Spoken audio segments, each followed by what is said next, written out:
This is Unpivot, the show for Excel and Power BI fans and anyone who loves chatting about data. I'm Wyn Hopkins. I'm Mark Proctor. I'm Giles Mail. That's it. That's it. No Sue. It's my fault. It's my fault. So not Sue's fault. My fault for rearranging this recording 4 times due to poor man flu symptoms. Man flu. Which Sue wouldn't understand, to be honest. So, you know. No sympathy. No. Happens to be coincidence that my wife has recovered twice as fast as me. Nothing to do with genetics or anything like that at all. I mean, that's the thing with man flu, isn't it? Yeah. That's the thing with man flu. It doesn't Women affect can't you. catch it. Yeah. But they wouldn't understand the pain and suffering us men go through. No. Should I stop there before we Yeah. Unless you've got your MVP jacket on for protection, don't. You got to do more than that. Don't be doing that. Okay. No, Sue will be. She'll be bulletproof after her little trip away into the ice baths of. Was it Poland? Am I right in saying Poland? I think it's Poland. I think so. This is the Wim Hof experience, right? Yeah. Looks extreme. Should be superhuman by the time she comes back, and training for all that stuff. So yeah, I think my lack of fitness probably has impacted me somewhat as well. So I think you pays to stay fit. I think you recover from all these sorts of weird things a bit quicker. Yeah, I'm not sure I want to dive into a sub-zero ice bath though, like Sue. I like warm baths. I think I heard a bit of mixed evidence about that saunas are definitely good for you, but ice plunges might not be. I think there's a bit of mixed debate now these days. I feel like we should have for a sauna. approached that conversation a week ago before she went. That's the whole red wine is good for you, which turns out to be just based on a flawed study. But we pick and choose our medical advice, don't we? Really? So yeah. So yes, apologies, folks. I am back, having been away and then ill. No, back to it. All good. Let's hit the ground running. The boys back in town. No, You say hit the ground running. The first podcast of the year was that late? Was that on time? Then the second one was late. This third one's going to be late. We've not hit the ground running. We've hit the ground hard. Slowly. We've bounced back slightly. Lost our footing, but well managed in my absence as well. Thanks to Din and for doing that. And Din was great. Good hosting. You seem to be getting picked up on your jingles, though, Mark. Thank you, Wyn. Good hosting. Did you hear that, Giles? Good hosting. I actually felt genuinely, and I listened back because I text the group for anyone listening. I text you. I was like, Mark, I hope you know this is a joke. Because I was actually like, oh, it's quite mean. I'm mocking myself because I'm not brave enough to actually stand up and do it. So it is a compliment. Good. And then what's been up? Oh, sorry. No, that Giles didn't want to host. He's like, no, I won't host. Mark, you can do it. Bearing in mind, I have a stammer and there's words I can't say. So therefore, it's kind of, no, you host, Mark. So therefore, it's quite. So when you're mocking me, I was like, Giles, you just got to let it go. This man can barely speak. Yeah, I've had a word with myself. No more mockery. No. Don't go there. Don't make this. We still want some mockery. Oh, okay. All right. Cool. And I would say that if you ever have to say the phrase, if you're wondering where Wyn went, it's like one of those tongue twisters about selling seashells on the seashore. And a couple of times during the podcast, I said, if you're wondering where Wyn went, and it's quite in general. Yeah. Do you practice that? Because you said that perfectly both times. There. If you're wondering where Wyn went, mentally, I was so scarred from last time.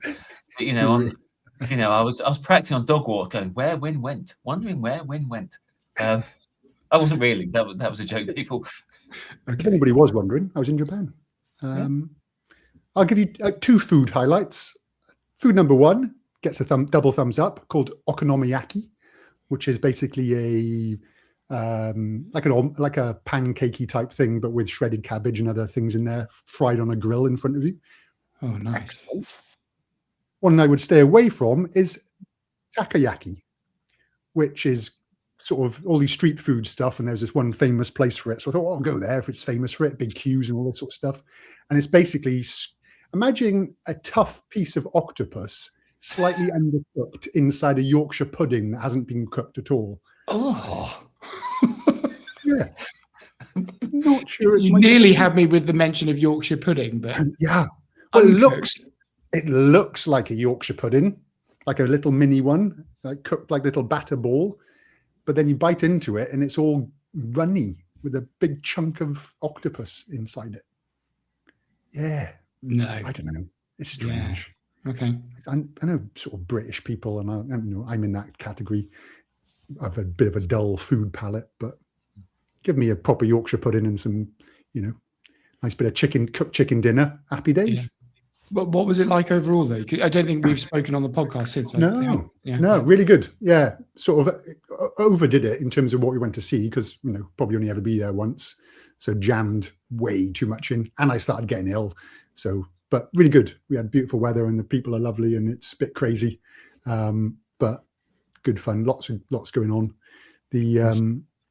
My two takeaways, which are totally nothing to do with anything interesting really, but KitKat flavors. Who knew? Who knew there were so many KitKat flavors? Just you go to a supermarket or little shops and stuff. Okay, can I read you some KitKat flavors? Yeah. Okay. Original, starting simple. Dark chocolate, white chocolate, ruby chocolate, cocoa fruit. Okay. Matcha tea, rich matcha, hachika, strawberry, raspberry, yuzu, melon, mango, banana, apple, citrus, custard flavored, strawberry cheesecake, caramel, tiramisu, rum and raisin, butter and cookie, maple. And that's just a few of them. And that's just in KitKats. KitKats. Why do they not deem us worthy of all of these options? Why do we just get the normal? Brits and Aussies are boring. They've got no palate. The Japanese are in there with their red bean, sweet potato, and sake flavored KitKats. Oh my God. They're just in there with dull old, maybe a bit of, I think I saw one gingerbread one over Christmas. It's about as exciting as it got. Surely we just go in sizes. You get KitKat and KitKat Chunky. That's pretty much it. And then the other obvious takeaway was the toilets, which are renowned in Australia, in Japan. Heated seats everywhere, like even public toilets with heated seats, which is random. All plugged in, all have the sort of bidet functionality and all this sort of stuff if you really want that. Yeah. The scariest one was a KFC we went to. Yeah, I did have a 16-year-old with me, so we did have to go to KFC. And as you open the door, the toilet lid opens like a ghost automatically, which was terrifying. It was like, what the hell is going on? So yeah, toilets. There you go. KitKats and toilets. That's my Japan feedback. Okay. Yeah. Oh, and Disneyland nerds. So proper Disney fans, fully dressed up in all the Disney kit, camping out on the side of the sort of path that the Mickey Mouse parade will take. So they get front row seats, like straight in, 8 o'clock, sleeping bag, onto the floor, ready for the 2 o'clock in the afternoon parade. Wow. Just proper serious Disney fans. Okay. Yeah. That was my whole Japanese experience. Oh, until the reason we didn't host, we were published the last episode late. So finished off the holiday with a lovely 4 days of skiing. Okay, beautiful. 1 hour train ride to the airport to catch the flight back. Left plenty of time, 5 hours, getting nagged from my daughter and wife about why we're leaving so early. Get to train station, train's delayed an hour. Oh, I look smug. No worries. We allowed 4 hours, 5 hours. Get on the train, half an hour in, delays. Another half an hour, more delays. 15 hours later, still on the train. End up having to go to a different city an hour away from the airport in the opposite direction. Meanwhile, this is due to record snow in a day. Basically, sort of 3.5 feet of snow fell overnight into the city. So everything was shut. So then I'm drastically trying to find accommodation that's walking distance from a train. on my phone. And yeah, we get into an underground station at 5 a.m. The underground opens at 6:30, and then we jump on a train. So yes, so then we missed our flights and stayed in Japan for 3 more days, snowed in basically in a little Airbnb. So it was eventful then. So pretty eventful. That's the end of my holiday. Okay. That goes against everything that I believe about Japanese trains. How efficient, how on time. Yep, I know. That's what I've been told. Like they're, you can set your clock by a train in Japan. But I will show you 3 photos for people listening on the podcast. I'll which side is it? Oh, this is good. I don't think we've ever looked at a photo before. Yeah. It's really got to state of me showing you my holiday photos, which is I'm interested. Let's have a look. Entire screen. You got a picture of this octopus in an uncooked Yorkshire pudding? No. I'd like to see that. 9 hours in, have we got this yet? So this is 9 hours into the train, being stuck on the train. They kindly dished out a bottle of water and this little gem called Calorie Mate with a label on it saying long life 3 years. Now imagine a KitKat. We'll stick with KitKat. Imagine a KitKat that's been found in a mummy's tomb because it's been there for so long, it's become so dry and desiccated that when you bite into it, it sucks all the moisture out of your face. So that was Calorie Mate. So that kept us going for a few hours. So a couple of sticks, but basically the sort of thing that maybe special forces might eat on a sort of exercise. Yeah. So that's that. And then this is me at 6 a.m. pulling my luggage through the snow, trying to get to my accommodation. And then this was the snow the next day. If I get to it, is it going to show up? Where's that one? That one. Have I got? Oh, there you go. That's how big the snow was. Blimey. Okay. So pretty steep snow in the street. But fair play, that is a day after they had all the snow and all the paths and roads were clear. So they did cope with it. They just couldn't cope with it within 15 hours, which is sort of fair enough. So, wow. Well, there we go. Sorry to rant on, but I've been saving that up for 2.5 weeks. That's right. I enjoyed it. You guys, what have you been up to? Nothing as exciting as that. Yeah. Not a lot. Do you know, we've released my travel plans. Have you heard the story now? Yeah. Say about that then, Giles. What's going on? Who are you going with? Fay Bordbar. So she's hosting the Global Excel Summit this year alongside Matthew Benarth. So we, as of the start of March, we will be in a motorhome. We're going to go across Europe. We're going to go meet the London Excel meetup people in Amsterdam. That's our first trip. Bruges, Amsterdam. Record a bunch of content, and we're going to do a big UK tour, April, May, and then onwards and elsewhere in the world after that. But the idea is we're going to be documenting all of our experiences. We'll do some events. We'll hopefully be doing a lot of sort of, like meeting with university students and some AI content, AI training, Excel training. So yeah, pretty well. She met me at the Global Excel Summit last year, and she just thought, I think this guy is so brilliant and humble. I want to spend a year with him in a motorhome. That's not what she said to me. Is it not? I'm joking. Good. Yeah. So they get to. What does that mean in terms of your podcast presence? We haven't discussed this at all. I mean, this is like an exclusive. Great question. We've got I keep nearly calling it Skynet. I mean Starlink. We've got Starlink. We're researching a backup. We will typically be in, campsites, pitches with the motorhome, and we'll have Wi-Fi of some sort. So yeah, it'll be interesting to see how well that works. But the idea is that we will be pretty connected up at all times.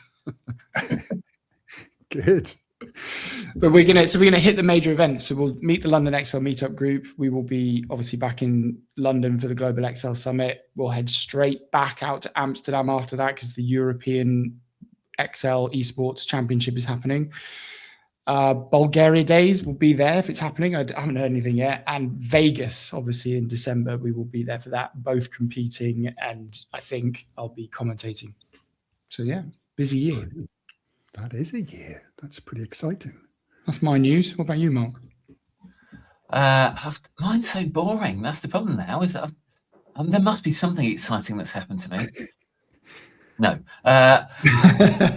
We do have a spare bed in the camper, so if you ever just want to pitch in, come get a little coffee on the stove, marshmallows on the fire, sing some songs. The thought of spending that much time with you is sorry. I mean of being in a cramped space. No, I've been predominantly trying to rebuild our training platform, which I thought would take me a month. It took me 3 weeks just to decide which tools I should use and which ones I shouldn't. So that's been interesting. But I've now got some Power Automate flows, which are doing a whole load of the heavy lifting for me around moving content across and various other things. So yeah, it's taking shape. It should be good. It's when you first start a project, it's like you just need to get something started, and it's not about being awesome or the best. You just need something that works and runs, and after a while you're like, yeah, this works, but could be better. I want to make it not just fit for purpose. I want to make it awesome. So that's now the goal, going away from fit for purpose. Now let's make it awesome. Nice. And yeah, let's hope that all my HTML and CSS and all of my previous knowledge because in my early 20s I thought about starting a website design business. So I could do all that stuff. I could program in PHP and stuff, okay. but it turns out I'm now a good 20 years out of date. But still, you've been self-building the platform, have you? Essentially, no, not from the ground up, because that would be an absolute nightmare. Just vibe code it, surely. Just vibe it. Copilot, ask Copilot, you'll be fine. Just vibe code the whole thing. No, it's all based on a WordPress platform. The majority of it is just about throwing in a few bits of JavaScript and CSS. Well, a lot of CSS to get things styled correctly, but some JavaScript pieces here and there to get some additional interactivity. Very good. Well, I owe you a thanks actually today, Mark, because I used one of your videos to help somebody out, which was how to hack a Excel password for a sheet and for VBA code. Did you download the example workbook? No, I copied the VBA. I'd have to register with your. You would, yeah. My email address in and stuff. I don't want spam off you, really. Thanks. The content was excellent and it worked first time, so thank you very much. When your post and video about the change to the the Power Query source when you're getting stuff from folders, that people are re-sharing that all over the place in LinkedIn, which always reminds me I need to add that to my own training notes. What's that what I'm talking about? It's the change content. Yeah, that one change to speed things up. I keep seeing it all over LinkedIn with people resharing it. Like, this is brilliant. It's really good. It's true, because I did a video about that 2 weeks ago, and then that died, and now everyone's going, when? Use Windsmith. They're like, that's the same thing.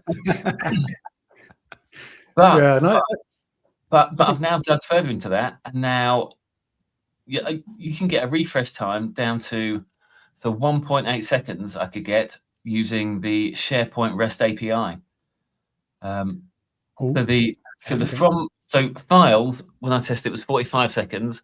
The contents was like 6.5 seconds. The SharePoint API was down to 1.8 seconds. Oh, you're going to do a video on those three? Probably not. Just because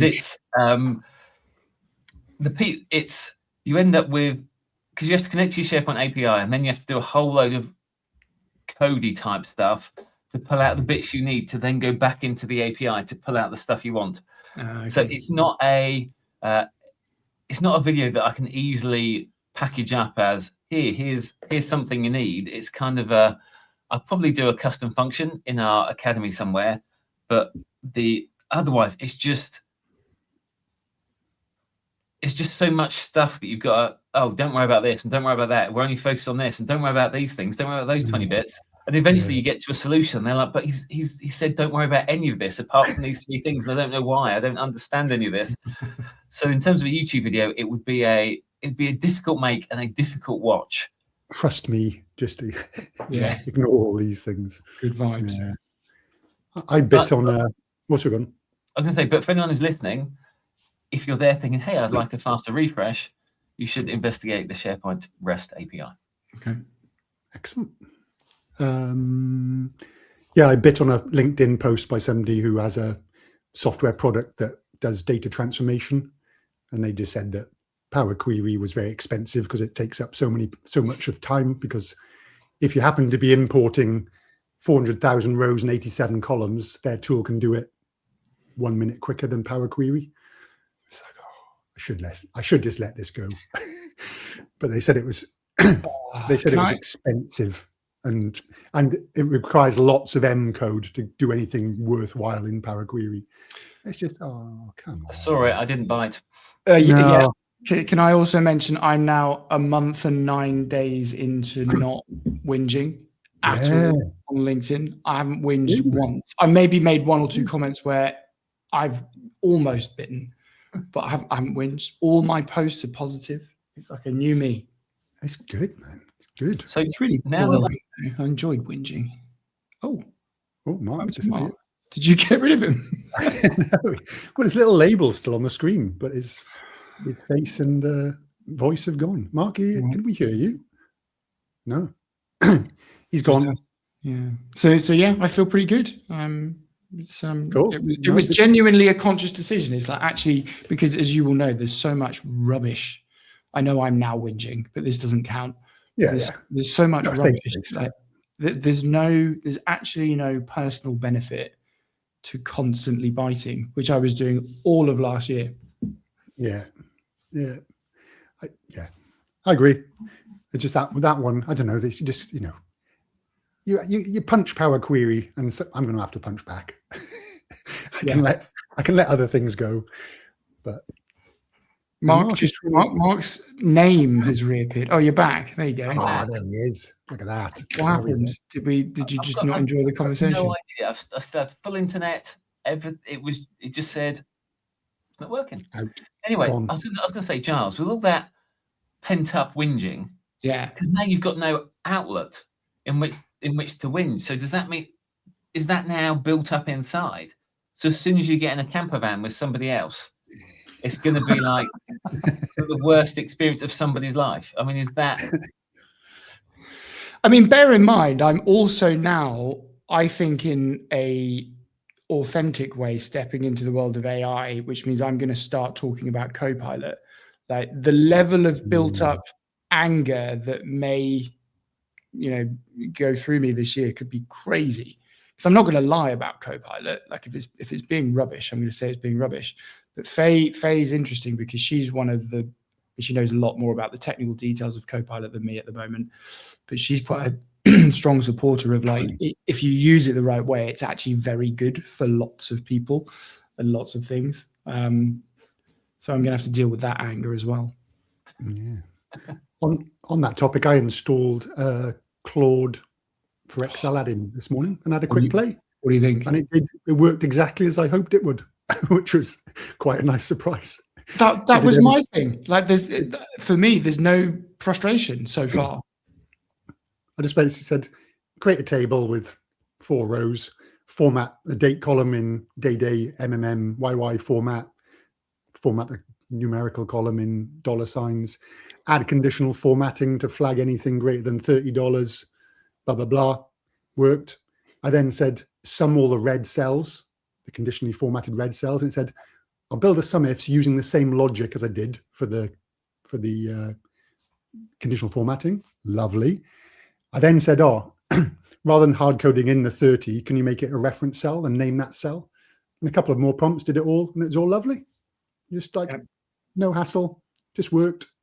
Feels like a massive step up. I just did. I was on Ken Pulse's meetup group, the Vancouver meetup group. So I was talking about AI and Excel, and actually, I was saying on that group, like, my position started to shift now, especially because of Claude and Excel. And I did 3 tests at the same time. I got it to review a picture of a model map, where modelers kind of draw boxes and go, this is where the logic goes. Oh, yeah. So I said, create like a summary of all the logic that is on that picture. I got it to solve an esports case, and I got it to build a 3-statement model, 5-year annual, and it did all of them. Like I just clicked them all to go, had the prompts ready, carried on my presentation, and 15 minutes later we came back and it done them all pretty much perfectly, which I haven't seen any other tool do that yet. The only complaint I've heard is around the cost. Yeah. Because you can burn through your tokens quite quickly. That's true. I had to upgrade. Okay. I'm just paying like $30 a month for whatever the Claude service is, but am I limited with that? And I'd have to go for the bigger one to do lots of stuff. Yeah, okay. I was hitting the limit pretty quickly when I was asking it to build things, albeit some of it was like full 3-statement models. But I'm now on the $100-ish a month one, and it seems to be plenty, albeit that $100 is not cheap. But I think I'm getting pretty good value from it. I carelessly click through all the privacy notifications as well. So God knows what I've signed my life away to. I can probably access everything. So, have you tried Agent yet? Have you got access to Agent in Australia? Yeah. In desktop? Yeah. Okay. Desktop beta. Yeah. Played with it a bit, and again, similar sort of thing to much better than just random Copilot type stuff. Yeah. But I just found that the Claude one just worked exactly as I hoped straight away, whereas the Agent one did some weird stuff a little bit and needed extra prompting and also was a complete nightmare to install. But I guess that comes with the security settings that you have to sign off at an organization enterprise type level. This is what I find really interesting now, because I guess I and others have been pretty vocal of all the reckless hype, especially last year. But I actually now is a moment where I am looking at it and thinking it's not hype. It's getting to that point where it actually doesn't do that much that annoys you. I'm talking about Claude. I haven't tried the Agent in the desktop yet. Yeah. The bit I sort of was listening to the last podcast with Dim and stuff was Mark's mini rant about import CSV function, which I was has anybody's view changed, adapted? Still think it's a bit of a waste of time, because I think I'm on Mark's side of this one. I don't really like it as a concept. It's not. I think ultimately it's pretty good, right? And I've tried it out. It does what it says. It does what it's meant to do. If it had come out first, I'd been like, fantastic. This import CSV, we didn't have this before. We've got this new functionality. But now that you've got something that already imports your CSVs, and then it comes out, it's like, I don't really understand what it's for. It just creates more noise, and I think. Because I think it's the Python piece, but also I think Google Sheets might have an import text function. So it's like it's hey, we've got to compete. That's what I think it is, which is let's face it. If Microsoft try really hard, they'll eventually downgrade Excel to be as bad as Google Sheets. So we want the right path. But the timing couldn't be worse, really, for Microsoft, in terms of they've just got Power Query working on web, which would have been where import CSV could have been a differentiator. And I was like, oh yeah, we've got it in web now. It's like, oh. So on Reddit, somebody asked about import, stacking 4 files on top of each other, and already somebody's answer was use import CSV, and I was like, okay, I wouldn't really recommend it, and it's beta only. And they're like, oh yeah, but it refreshes automatically, blah blah blah. I went, no, it doesn't. You still have to click the refresh all button to get so that you're not saving any time there. You've also got to go and find the file path and copy paste it. And I've heard there's lots of warnings pop up when you do the paste sometimes.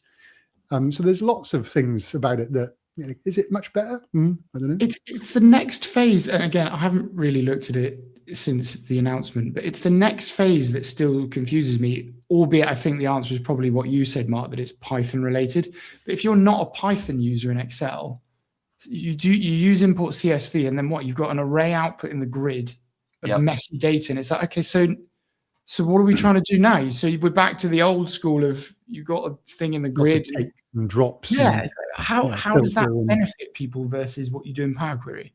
There was someone on LinkedIn who said that the import CSV would be better because if you overtype any values, when you refresh, it won't change them.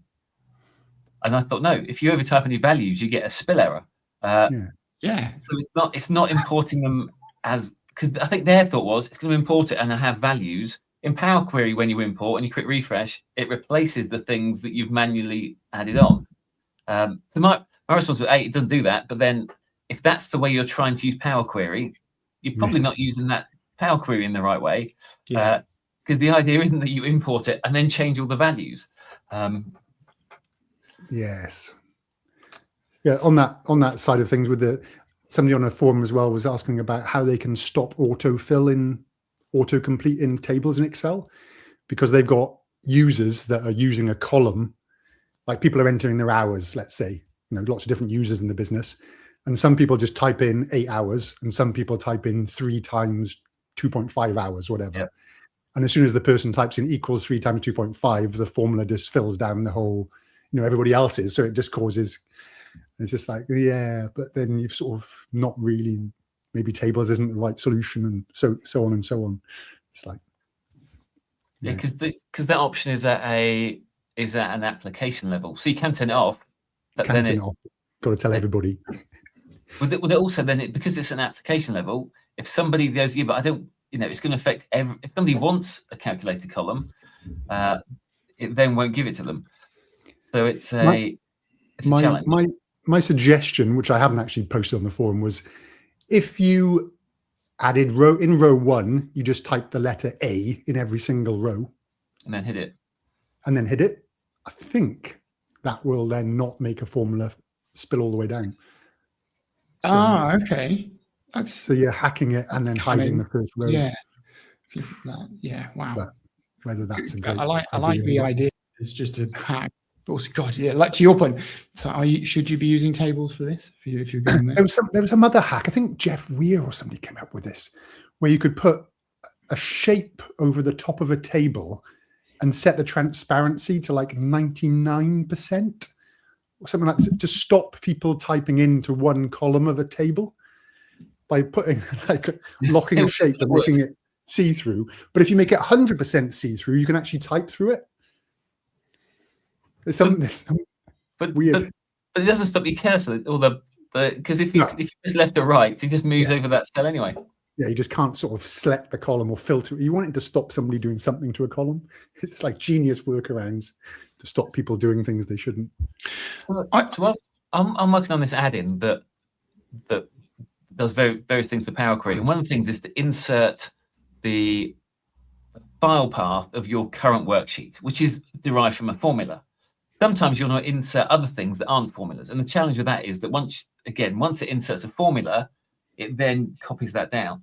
So in that procedure, I have to start with, it turns off the autocomplete, then it inserts the value, then it turns the autocomplete back on, is the only way I found to get around that, so that it then doesn't copy that down, and it just maintains that as a table. But that does mean that if you wanted to do that in a table, you have to use some VBA procedure that would be like before and after updating cells. It would have to check what's happened and then reperform something else, which would be some quite overly complex VBA just to fill out a cell in a worksheet. Why don't you want to just get the VBA to put it in as a value? Because if you save it, if the worksheet gets saved somewhere else, of course, then it then won't be referencing. Because I mean that's the whole point of getting the relative path, isn't it? So then you can package it up with the other files in a folder, and then you can send it, and it should then relatively still pick up the right things. Yes. Okay. I saw a thing. I know what's going to happen when I say this. You, the two of you are going to be like, yeah, we've known that for years, but I'll say it anyway. With my esports training at the moment, I'm trying to be much more methodical about like reviewing things and making notes. Oh yeah, I've been doing that for years. So I watched a dim video. I can't remember what the case was, but he did this thing that I don't think I'd seen before. If you want to do like a cumulative total in a table, there was one way where you're kind of leaning on the header row, but if you're just trying to point at it and then like do plus this, it doesn't work. But if you use sum, and the first part of the sum is the header row, and then the next item after the comma is the thing you're trying to do a cumulative total of, it does it. So there's some nuance with the way the function sum works versus just this plus this that allowed you to do a cumulative total. Sum ignores text.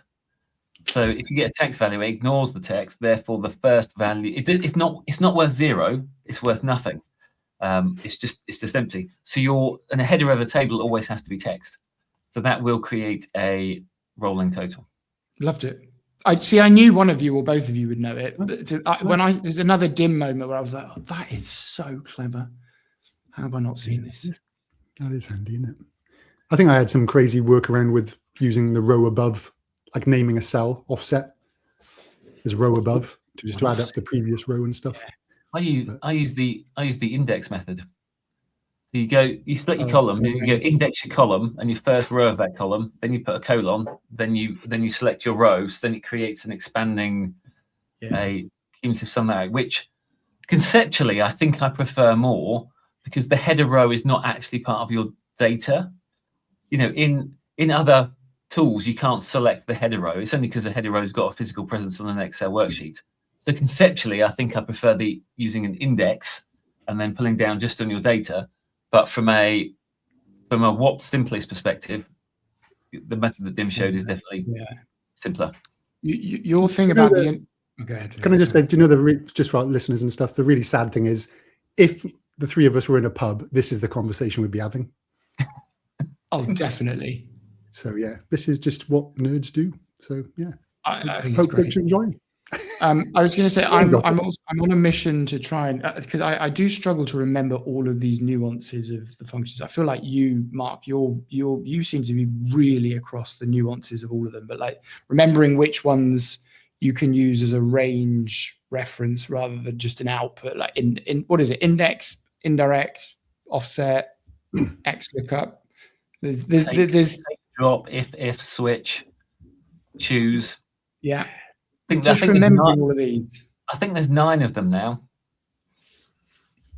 Yeah, my head's too full of KitKat flavors. So, and trim range as well. Trim range, okay. Yeah. I've got a blog post from about, I don't know, 8 years ago called something like 99% of users don't know this about ranges. They're all just listed on there with the various examples. So that's, and then when the new one comes out, I'm like, oh, that's interesting. Well, see, I'm going to keep having to come back to you. I don't want you to explain it now, but I keep coming back to you to ask you what this whole versioning and Excel versions and how that works with new versions of functions and be able to switch between versions in Excel now. I still haven't got my head around that, so I'll be coming back to you for another recap. They haven't really done anything with it, though, have they? I mean, I think the functionality's there. I haven't seen a massive version. We're talking about in the formulas calculations version. Yeah, being able to switch. Yeah. Compatibility. In the announcement, compatibility version. In the announcement, they said they were going to do the switch from compatibility version 1 to version 2 in January. I haven't seen it on mine, but that was what the original announcement was. It was going to change in January 2026. Which would only impact, because the first functions they did were text functions, so that they could handle emojis as single characters. Pretty niche. Very useful in esports. That's probably it. Oh, okay. But I suspect it was probably also a test case, as in, if we're going to try this version control thing, let's try it on something that has some impact but doesn't change the world. Because if it's that kind of, if you want to test out, can we do this version control thing, and then you hash it up, at least it's not on something that is going to be. You're not going to have Goldman Sachs on your case going, you changed the length of emojis and exactly M&A business has fallen apart. Yeah. All right. So I've started this conversation, so I'm going to get into it. So is the idea that I'm building a spreadsheet now using like the left function, and I want to guarantee that it works for people in older versions of Excel, I have to flick to like version 1 compatibility level, and then that function will work when they open it in that way. Whereas if I'm building in version 2 and somebody opens it with the older version of Excel, they would get a different result. Correct. Right. So it's a mechanism to update older functions so that they now work with the way things actually work in the real world, such as emojis exist, but Excel just went, no, like it saw them, but it saw them as multiple characters, not as a single character. Yeah. So XLOOKUP will not work with old files, right? But it's clear that it doesn't work. Is what Microsoft trying to do, are trying to avoid unintended changes, because the left function is the same and exists back then, but you might open it up and get 2 different answers.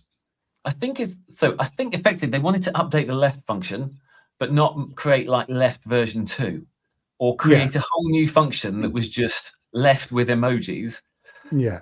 Because then it's just a proliferation of functions that nobody, they're all slightly different. That anyone goes, why do we, a bit like me with import CSV, why do we need this? We already have the left function. And then it really just becomes an esports thing of, oh, somebody knows that this handles emojis and someone else doesn't. So it's a way of updating old functions to now work the way everything else works, without having to create version 2s of functions. But it means that if you want backwards compatibility, you do have to. I think everything is still currently version 1, so it makes no difference. But you could try out version 2.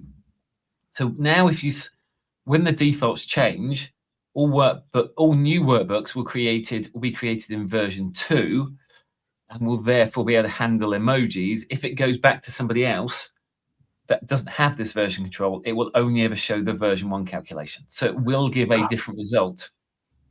But will it error out, or will it give a different result? I believe it will give a different result. Ooh, I'm not sure I like that.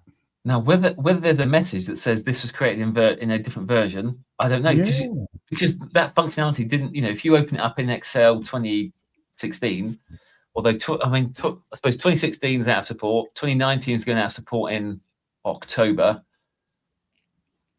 No, that's wrong. 2016 and 19 are already out of support. 2021 goes out of support in October. Really? I think that's right. There's still people with people using those. So I don't like. I don't know. It's going to be interesting. I don't like if it's going to still work, but incorrectly. It's a tough one, because how do you update old functions? It should just break. All the old analysis toolpack ones that some circles of people are desperate to have updated for, like array management and stuff like that. I'm guessing the argument is they don't want to your point, Mark, like create countifs X.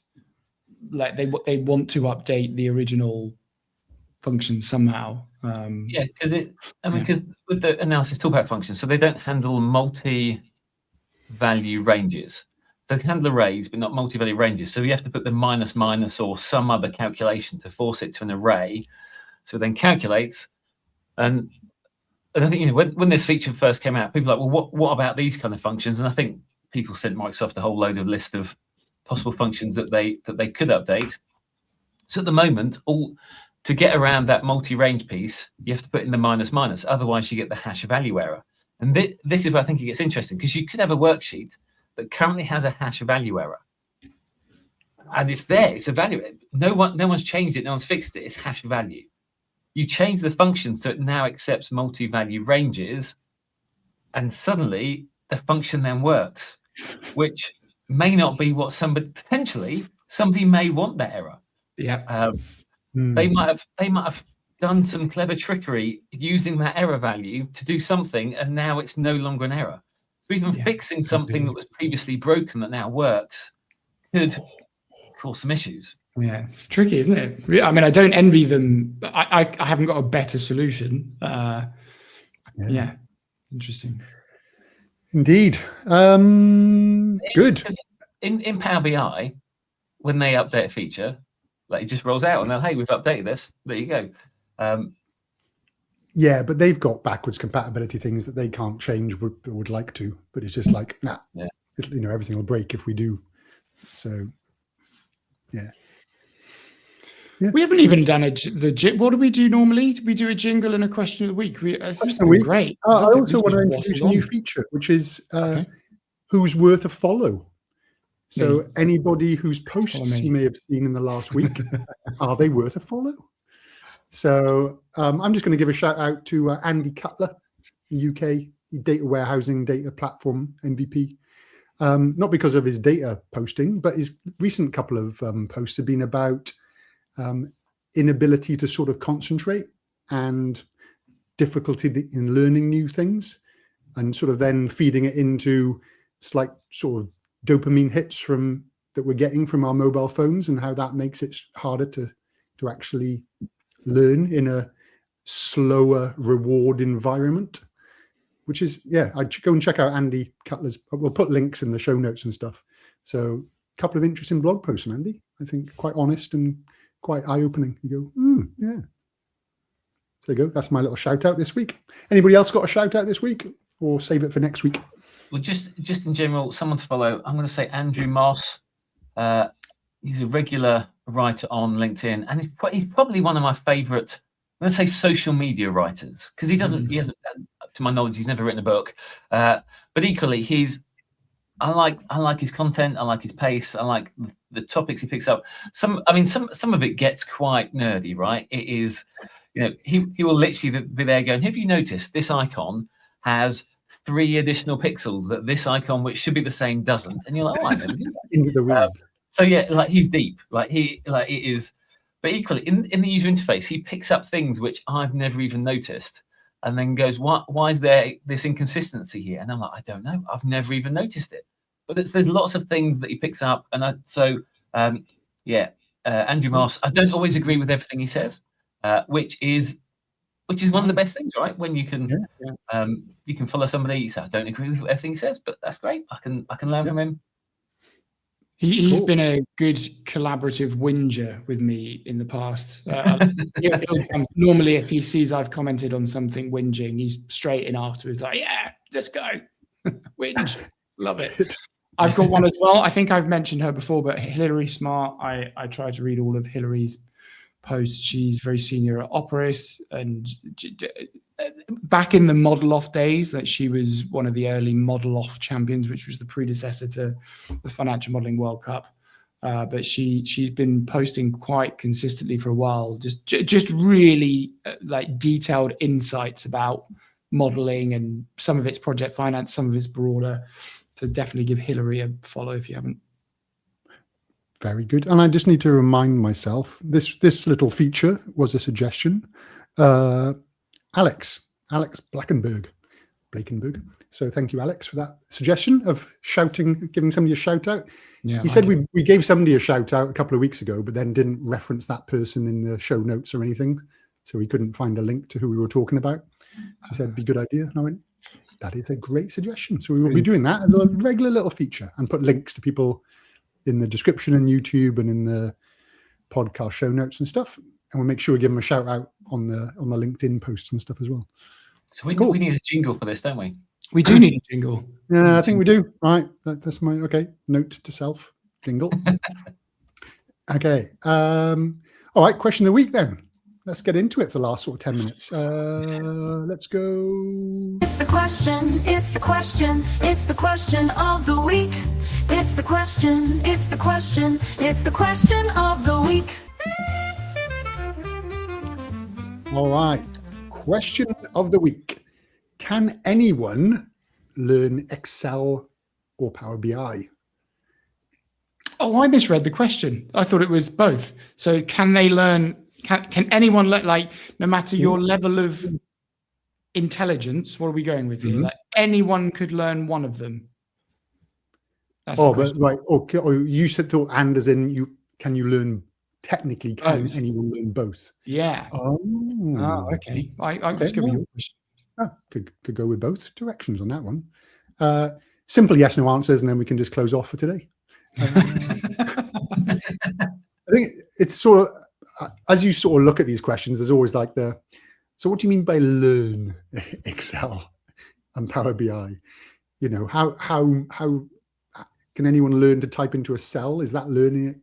What is learning Excel? What do we reckon? Do you have to be able to solve a reasonable average level problem that without too much hassle? Is that having learned Excel? You know, okay, here's some data, build a chart. Is that learning Excel and Power BI? It's tricky, isn't it? I'd probably say anyone can get on the treadmill. Like anyone can certainly improve. I think. But to be okay, can anyone get to a stage where it's really helping them with their job without anybody else's assistance? Maybe that's. Are we throwing in the Copilot curveball here as well, or are we ignoring? Because I guess Microsoft would now argue, and do argue heavily on all their marketing, that anyone could just use Copilot. They should pay me. You definitely can't. You can't build a Power BI report without knowing, with just trying Copilot. You haven't got the data in the first place to even do a visual. So once you've got the data in, then you could just say, build me a report that shows this, and off it goes. Okay. But is that learning it? I don't know. It's using it, really, isn't it? I'm in the camp of experience from teaching people shows me that some people just aren't the sort of people that are going to run with it. I think I just find that, the best will in the world, there's some people that love it and some people that you can just see they're just going to struggle with it, and they're probably going to get too frustrated and the reward isn't worth the effort for them. I would say no. Anyone can? No, anyone can't? Anyway, I'm going to say no. I'm not sure about the double negatives there. No is the answer. Because, just even emotionally, in terms of thought processes, in terms of how people think about challenges, I think Excel takes a certain mindset and a way of thinking, which some people that's not the way they're built. That's not the way their brain has developed over time.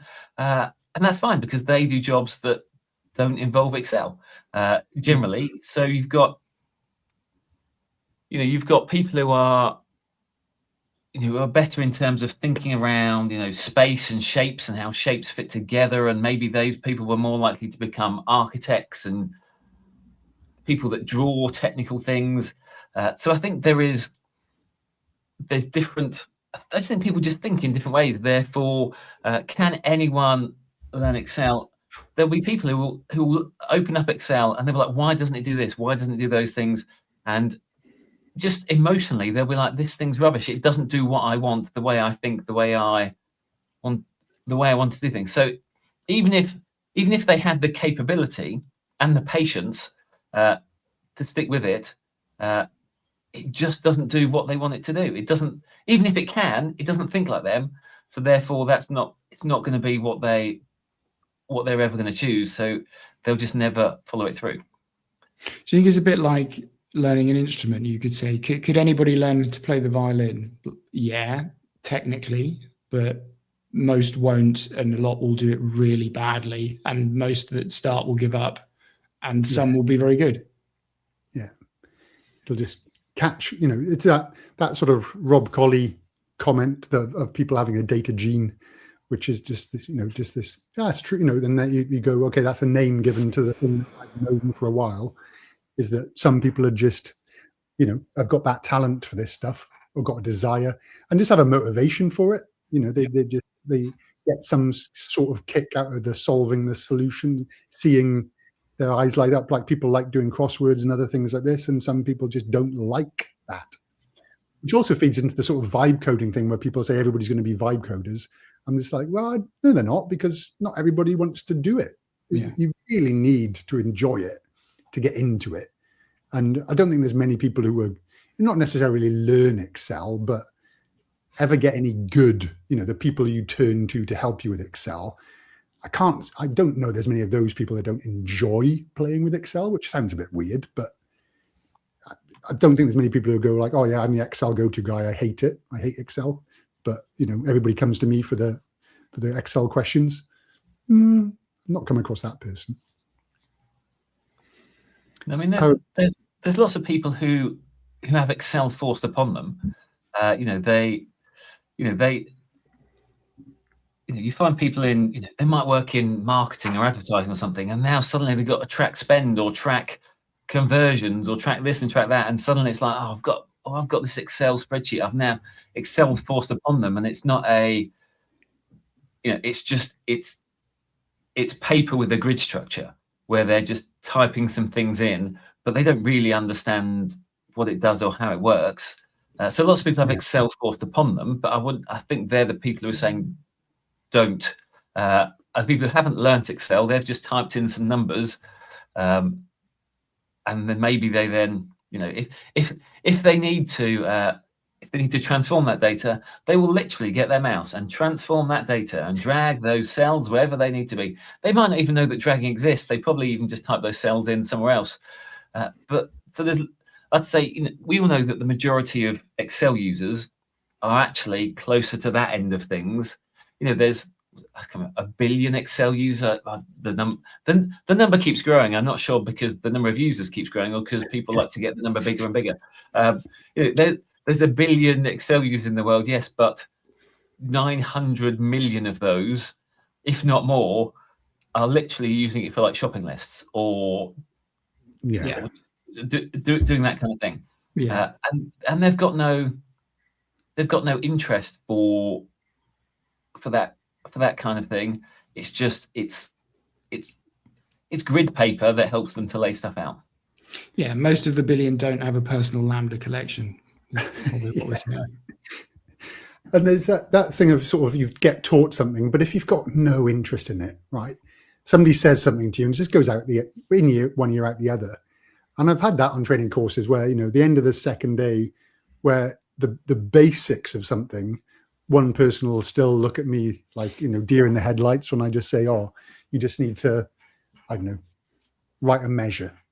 And it's just like, what's a measure? It's like that thing we've been discussing for the last 4 hours, and it's just, and it's, and they're not unintelligent people or anything like that. I think I've said maybe on this podcast before, I've had a sort of a CFO just walk out of a Power BI course in the first half an hour because he was like, just started to fire up Power Query to bring some data in. He's just like, nah, not for me. I'm not clicking buttons to pull numbers into things. I thought Power BI was just some, it was a big course for a big company with lots of people attending. Everybody else stayed, so that was good. But just one for him. And just not for everybody learning this stuff. Yeah. And Power BI is, I think, sometimes oversold as, or it was initially as clicky, draggy, droppy, sort of, PowerPoint for data, which I hate that phrase. And so he got a bit missold as easier than Excel. And quite a lot of Excel users have a bit of a shock when they come to training and go, oh, right, okay. Wow. Yeah. So I can't just type numbers. How do I type numbers in if I want to change that number? Yeah, it doesn't work. Is it worth mentioning that this is sort of related to what we're all talking about at Global Excel Summit in May? True, which is better, Excel or Power BI? Yeah, big fight happening on stage between. I do need to start prepping that actually. Only take 5 minutes because it's obvious, really, isn't it? It is obvious. We agree. It is obvious. So So no, we didn't say which is the topic. Isn't which is easier. The topic is which is better. What else? Oh, okay. Yeah. Still think that's an easy. Yeah, I think that's easy. I mean, at the Global Excel Summit, I think there's going to be certain weighting in one way or the other. It's going to be an uphill struggle for one argument side at least. Easy. Turn everybody around. No worries. But yeah, the learning thing is just for me, not for everybody. And that it also comes into sort of my advice when people are looking for training as well is just, you sometimes need to break up a group. If you've got a big group within a company, you need to break them into the people who are the go-tos, the people who are doing pivots every day, and the people who only touch Excel once a fortnight to like you do update their, attendance list for something or something like this. Just different groups of people who one group will really hold the other group back, and you won't cover off anywhere near as much material, which therefore some people are missing out on the training. I often say the way, so so if you do live training, or even if it's online, if it's you've got a group of people from a company, some of them all might go through a certain level of training. But I always then say you need to pick out your champions, as it were, and they're the people who then need to go on to the next stages to do the next bits, because all the people who went through that piece of training, but actually they're not going to implement it, they might struggle. They then need somebody to go, I'm trying to do this, who do I go to? And if you've got your champion who goes, this is how you do it, then you've got a chance of actually embedding that. When otherwise, if you just leave it as here's what we've learned, go and take however you wish, the majority of users probably won't implement anything, because it's easier just to keep doing the same thing than it is to do something new. So I think every business needs their champion of what's new from that training, to then almost push people to implement it and help them when they get stuck. Because you do a day's worth of training. How much goes in a day? I've had some really low stats on that, like 20% or something crazily long, but at most 20%.